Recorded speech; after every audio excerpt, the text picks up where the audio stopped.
Oke, kita langsung aja bahas sebuah kisah unik soal pajak. Pajak yang katanya sementara, tapi kok ya awet banget?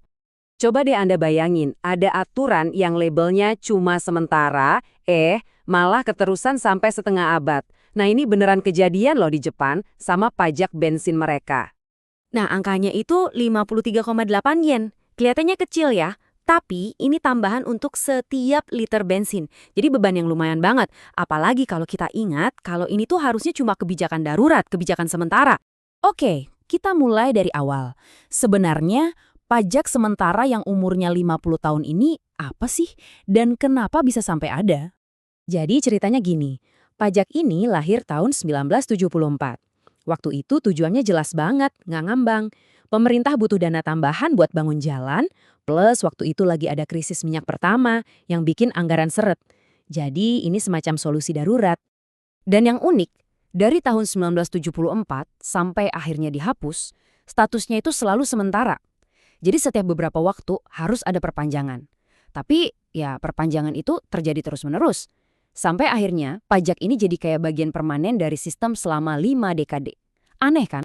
Nah, disinilah ceritanya jadi makin menarik. Pajak yang tadinya punya tujuan jelas ini, lama-kelamaan jadi kayak, kehilangan arah.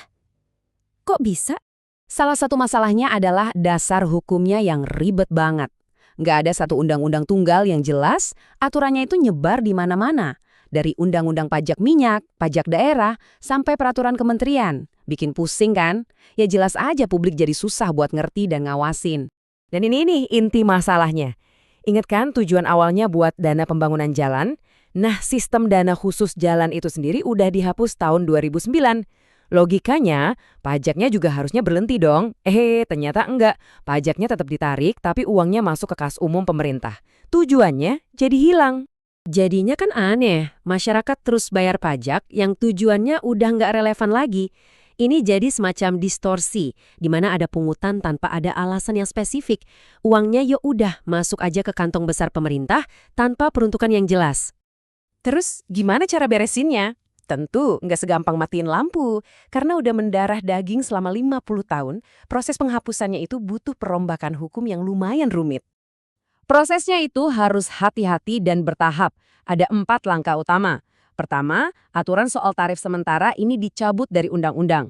Kedua, aturan pajak bensinnya disederhanakan jadi satu tarif yang jelas. Ketiga, undang-undang pajak daerah diubah buat nyesuaiin distribusi pendapatan.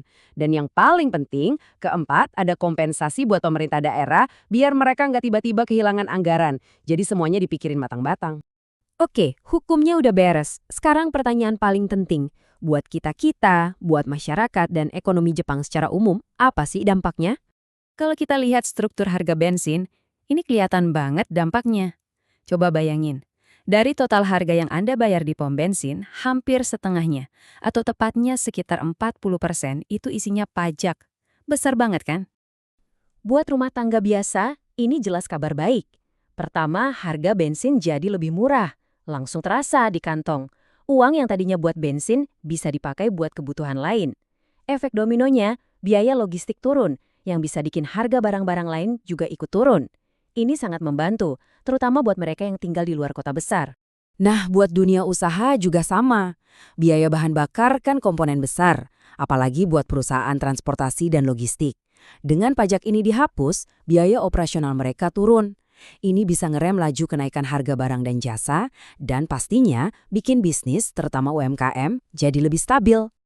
Terus gimana nasib pemerintah daerah, kan pendapatan mereka bisa berkurang?